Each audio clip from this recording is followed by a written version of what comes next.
Sa araw nito, mga syug, ay meron nga akong na-discover ngayon na biryani dito sa Florida Blanca. Kaya tara, kumain na naman tayo. Kung taga Florida Blanca ka nga, alam mo na kung saan to. Located nga pala itong Biryani Express, mga syug, sa may Mabika. Kita nyo na kasi yung gate dyan, tapos yung TFTG, ay alam mong nandito ka na. Kasama din pala namin ngayon yung lola ko at saka yung mga pinsan ko, tita ko din. Para sabay-sabay nga namin matikman itong biryani ni Kong Jeff. Affordable nga dito, mga shoe. Pangalan kami niyan titikim ng biryani na dito sa Florida Blanca, mga shoe. Tapos meron din nga pala sila dito mga special silog din na napaka-affordable. Order na din nga pala kami dito pagkatapos dahil gutom na kami, mga shoe. Ito na din kasi yung magsisilbing dinner namin ngayong gabi. Apat nga na plate ng biryani yung in-order namin dito, mga Tsaka shoe. Yung isang plato nga ng biryani nila is for sharing na din siya. Tsaka yung seafood nila dito, only rice din yan. Ay, yung amoy pa lang nga talaga matatakam ka na. Meron din nga pala branch itong Biryani Express sa San Nicolas naman. Dahil ito nga yung first time na kumain kami sa kanila. Sulit naman nga yung mga foods nila dito at ang sarap, grabe. Maniwala kayo, mga Ay, ito talaga yung tipo ng biryani na babalik-balikan. At saka sabi din nga ng mga kasama ko dito, solve na solve daw sila. Ito nga yung tipong hapunan na hindi mo na kailangan ng dessert. Kasi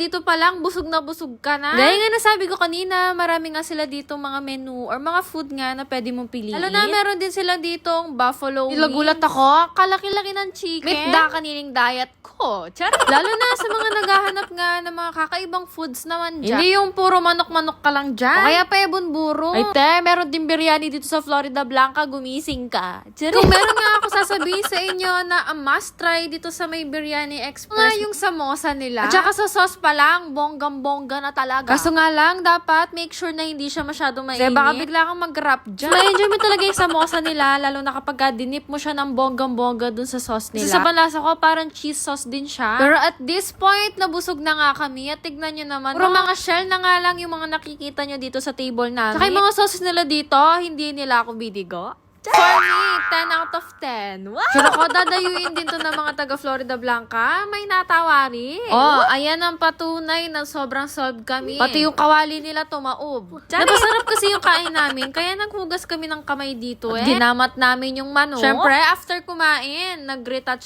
yung mga mima mo. Yung kasama nga pala ni Papa ko dyan, yung owner nitong biryani. Nakilala kasi namin niya. Nasasabi din nga kami ng mga feedback at comments sa mga foods niya dito. Sobrang sulit nga dito, mga sugat. Napakasarap. Kita naman sa mukha namin, ngitiwari kami ng ganyan kung hindi kami nasarapan at nabusog. Kaya naman huwag palalampasin na hindi mo ito try. Pero panggala nga si Shug, kaya dito ko natatapusin tong vlog ko. Dito lang nagtatapos sa ating video for today. Babu!